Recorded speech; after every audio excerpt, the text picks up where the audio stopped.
We are in a moment where he has a nice run. There are certain things that could be fine-tuned, and fine-tuning meaning finding things that could be a little bit more delicate and more careful. So for example, when he's running and he's landing, I can see that his foot, when he's about to land, I can try to make his foot land a little bit sooner so that I can have a more sharper snap of his foot. And so I'm going to do that. So I have my foot going from here to 9. So I'm going to actually make him snap his foot, his rotation to 0 a little bit earlier. You could do that by adding a keyframe there, so his foot snapped a little bit faster, and you do the same thing with the other one. So I make this guy rotate a little bit earlier. That way he snaps his feet.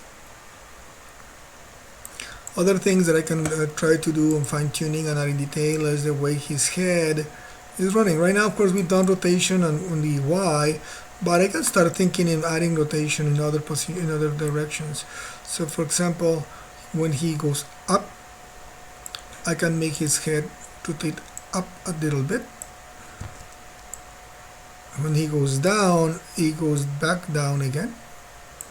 I can go back to -5. Sorry, -0.8, let's say.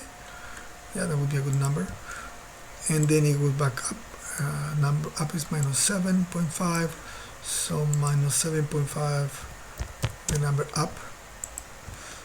And then the number down, as we said, is -0.8. So I'm going to try to keep that same number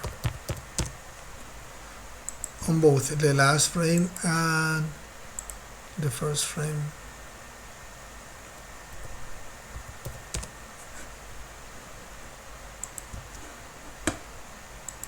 Oh, it's positive 0.8. Positive 0.8.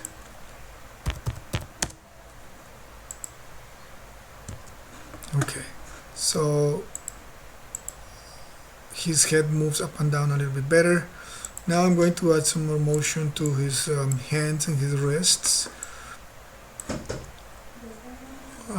In that case, I am going to use the controller for his fingers, and those are going, I'm going just to simply go from a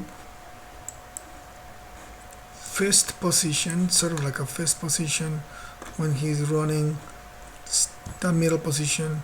When he goes back, I am going to accentuate the fist, and then when he goes forward, I'm going to loosen up a tiny bit.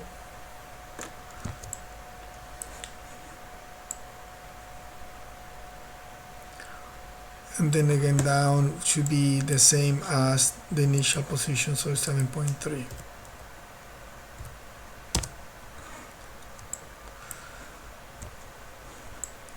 And do the same with the other hand.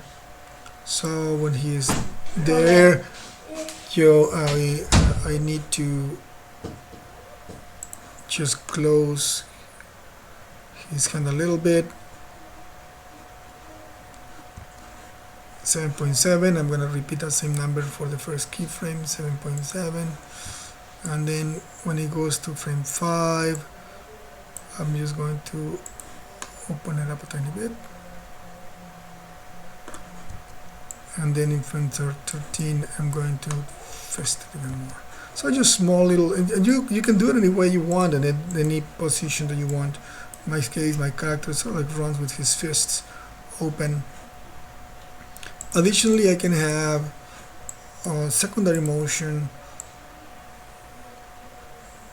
for the wrist itself. So when the character reaches back in the next frame after he's just reached the fair distance, I'm going to make the wrist follow through a little bit, If you remember one of the principles of animation, so I'm going to make him follow through. Same when he reaches forward, I'm going to make his wrist just follow through a little bit.